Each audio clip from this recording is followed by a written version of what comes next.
In this video, we're going to talk about chainsaw safety, how to properly maintain them and how to use them.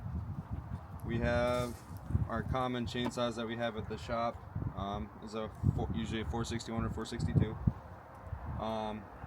We usually, if you're transporting them, keep the sheath on for your safety and keep the chain sharp. I'll show you here how to properly check your chain tightness. So your chain tightness, you're going to want to have about 1/4 of pull, and then it snaps back. And all these teeth should be, like if you were to drag your finger across them, it'd cut you, and they should be pretty sizable. You don't want just little tiny teeth on the chain, because they'll just break and it's unsafe.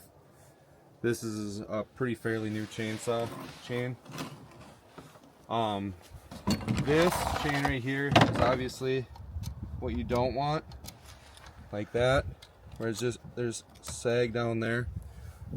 So I'll show how to properly chain it, or tighten the chain.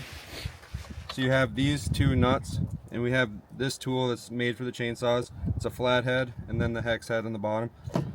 So you take them off, just normal threads. And if you're running them for like 6 hours a day like we have been here, you should take these covers off morning or night and clean all the sawdust out of them. I'll take one off so you can kind of see.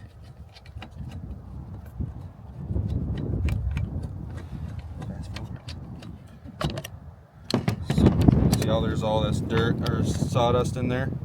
So you kind of want to scrape all this out of there, because it'll gum it up and it'll stop the grease or the oiler from getting on the chain. So I'll kind of just tap it, and then just check for debris or any broken obvious stuff in there. And then you put it back on, you just line it up.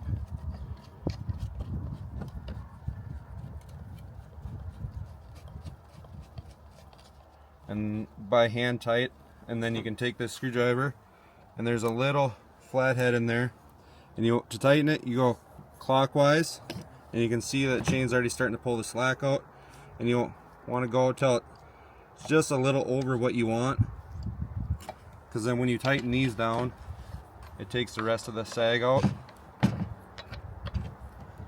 And just be careful with them the bar flying around, so it doesn't whack you or your hand hits it, because it will cut you open.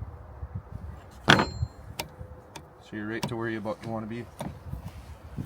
All of our chainsaws, we run mixed gas. So this obviously has a gas symbol here for your gas, and then up here is your oil for your bar oil.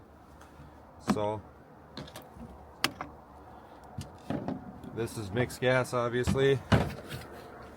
Just normal, just put her in there.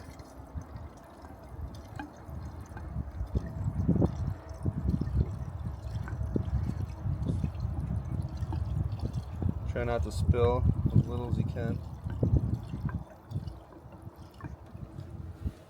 So that's your full, and these caps are a little bit of a trick. There's kind of grooves.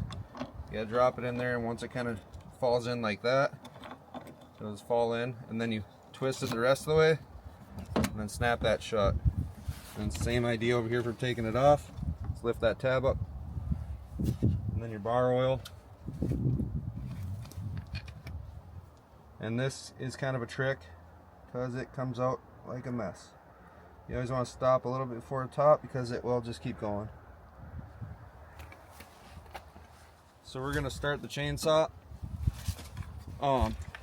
Here's your on switch. All these newer chainsaws, they're automatically in the on position, and then you got to hold the trigger in your safety and pull all the way down.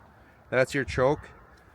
It usually, you have to pull it and it'll pop once, and then you just give it one click up, and that's like hot start where it revs up. So I will start it. Here's your compression switch to help. Some people, it saves their life, but I don't always use it. You can start it with the brake on or brake off. Most of the time you're probably going to want to start with the brake on, just for safety, if it ever kicks on and comes down on your legs, so it don't whack you open. And then your pull cord, you just grab it like this, You can wedge it in between your legs so we're not drop starting on the pull cord, because it is hard on the pull cords. So then you just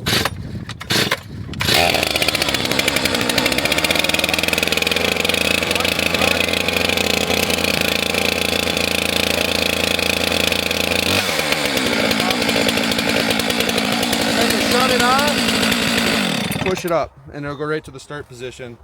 We do have an older chainsaw right now that you do have to manually turn it on. It has a manual on-off switch, and then your hot start and then choke.